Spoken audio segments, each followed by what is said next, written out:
and Mary Walton. I would also like to thank tonight's speakers for offering to help to inform the public about the facts about saving Avon Crest in response to the misinformation and disinformation that is swirling around us. Dean is here to tell us some of the stories about the origin of the building. Official opening of the building was during the evening of May the 7th, 1891, but programs were planned for both the afternoon and night on that day. The Weekly Herald called the building noble and imposing. I tell you all of the foregoing to illustrate how the original hospital served the community, but also how it was built by the community and how it has been supported by the community. Now, if we circle back to 1887, the inaugural address by Charles McGregor, we're reminded of the two issues he thought needed to be addressed at that time. A hospital to make a big difference in this city's healthcare, a poorhouse to make an equally big difference in the lives of the city's homeless. And where are we now, 136 years later? We have the hospital that McGregor envisioned, an opportunity to repurpose it to help alleviate homelessness, which is still much with us. Past administrations have reveled in claiming Stratford to be a smart city. How many smart cities would not repurpose a building that could help meet an ongoing need and serve all of us for several more decades? Without the designation, it's not protected. There's no checks and balances. There's nothing to prevent the city from issuing a permit, but if it's designated, the city has to put a 60-day stay on demolition so that they can look at these cultural aspects of the building and decide whether they do want to designate it. And so what happens is buildings can come down very quickly, and we lose that potential, that lost opportunity for reuse, repurposing.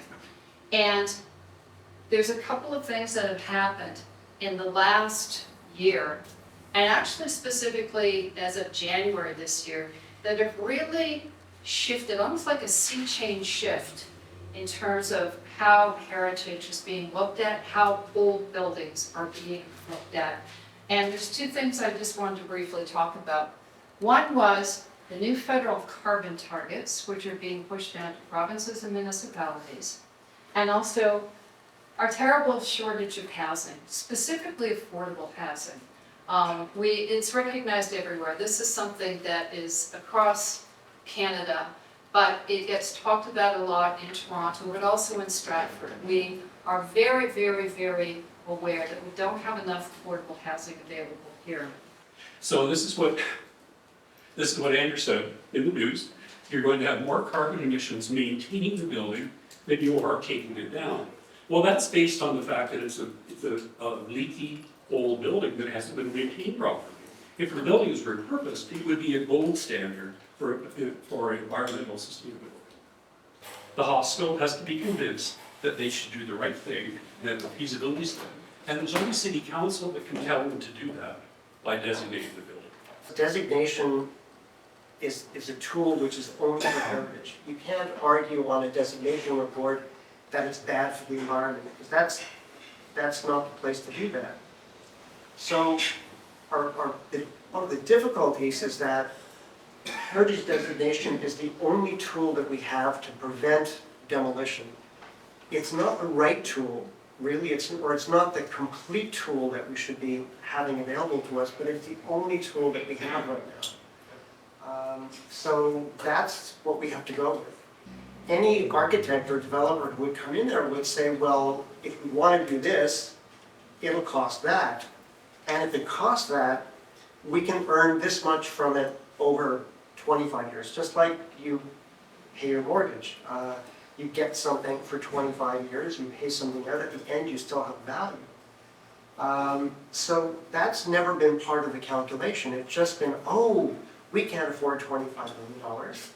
But the hospital was never going to pay $25 million. It was always going to be a developer. So this is, again, kind of a false argument that's been put out there to scare everybody. And it's been very effective in affecting views of councillors who said to me, oh, no, well, they can't afford that money. What's important to them is people, not buildings. Well, it's the same thing, right? I mean, One and the other.